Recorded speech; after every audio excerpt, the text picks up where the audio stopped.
Thank you very much. Man, 2008 coming to a close. It's been a big year for me. A couple big things happened in my life. First of all, I turned 40 years old this year, guys. And no, don't clap for that. It sucks. Things change. I got to stretch before I have sex now. I get cramps. Get off! Get off! I got to eat some more bananas. I was worried about turning 40. It's a big number. And I read an article on Yahoo that made me feel better, because if it's on Yahoo, it must be true. It said that 40 is the new 20. AT&T is the new singular. I'm making 250 the new 125. And why stop there? With that math, why can't 6 inches be the new 12 inches?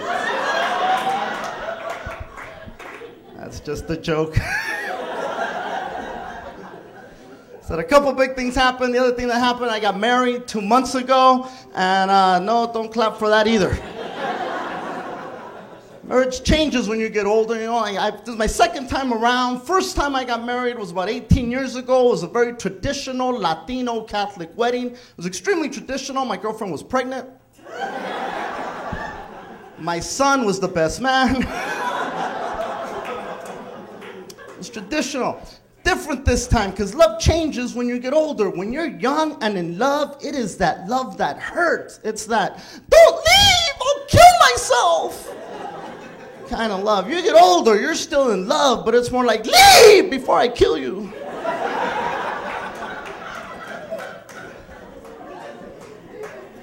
I don't feel old though. I do not feel 40. I can't be that old. I still have a MySpace. People think 40-year-olds are too old. The only 40-year-olds that are too old for MySpace are the ones that don't know how to cut and paste. And MySpace is addicting. It's like crack. When you have a MySpace and you wake up in the morning, you don't brush your teeth. You check your MySpace. You're up all night stalking your ex's page. She made it private again. Then you go to work. The last thing you do is work. You post bulletins on there all day long. Crazy bulletins. And for those of you that don't have a MySpace, a bulletin is a message you send out so that your entire network of friends can read just how crazy you are. They pose hypothetical questions like, what would you do if you had me alone for 48 hours?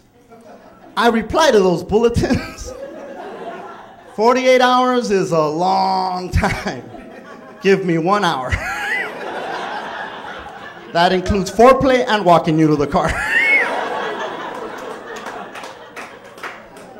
They always send me a message, LOL. I send that stuff right back. I'm not joking, baby.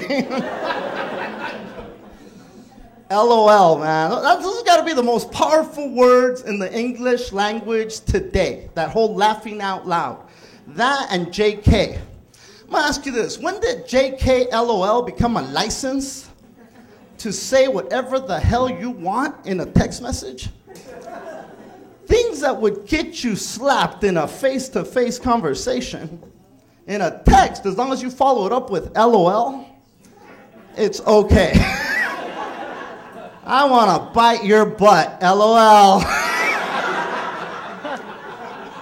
Dude, I want to do your chick, JK. Everybody's texting now, man. Everybody. I got a teenage son. Up until a few months ago, I didn't have unlimited texting on my plan. I got my bill. It was $1,000. I called the cell phone company because I figured it was a mistake.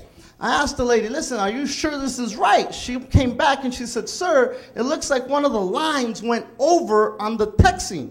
I said, well, how over did they go? That lady just said, wow. And what do you mean, wow? She said, sir, it's 15,207 text messages. 2 of them are international.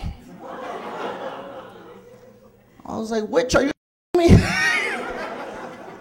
Then I apologized. I said, listen, I didn't mean to cuss at you. That's just a big number, right? I got thrown off a little bit. And she said, no, sir, I understand. F that kid.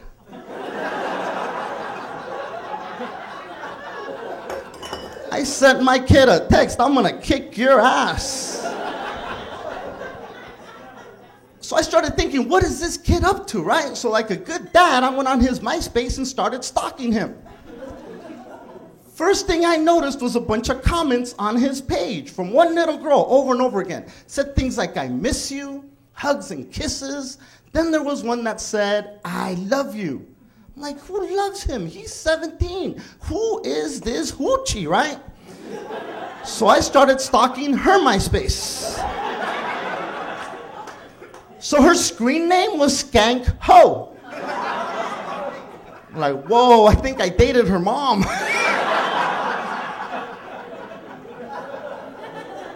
I kept reading. 17-year-old high school student, female, so far so good.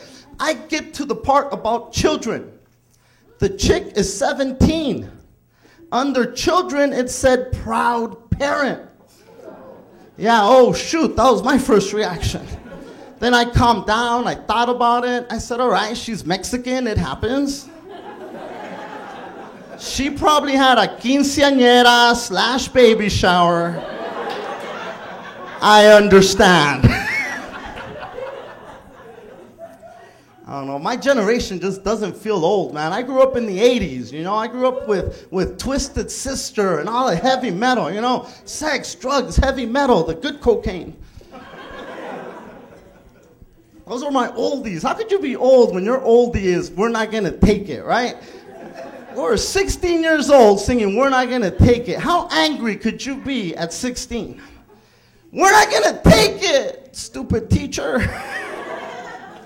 I was a stoner back in the day, too. One of the heavy metal guys. I had hair down to here, up to here, leather jacket, tight 501 jeans, really tight, kind of make your huevos come into your pockets. There are pictures of me dressed like that. Do you know how tough it is to be a parent with that kind of evidence laying around? Because I gotta look my kid in the eye, right? And with a straight face, I have to tell him, son, drugs are bad. I'm Martin Moreno. You guys have been a lot of fun. Thank you. Thank you very much.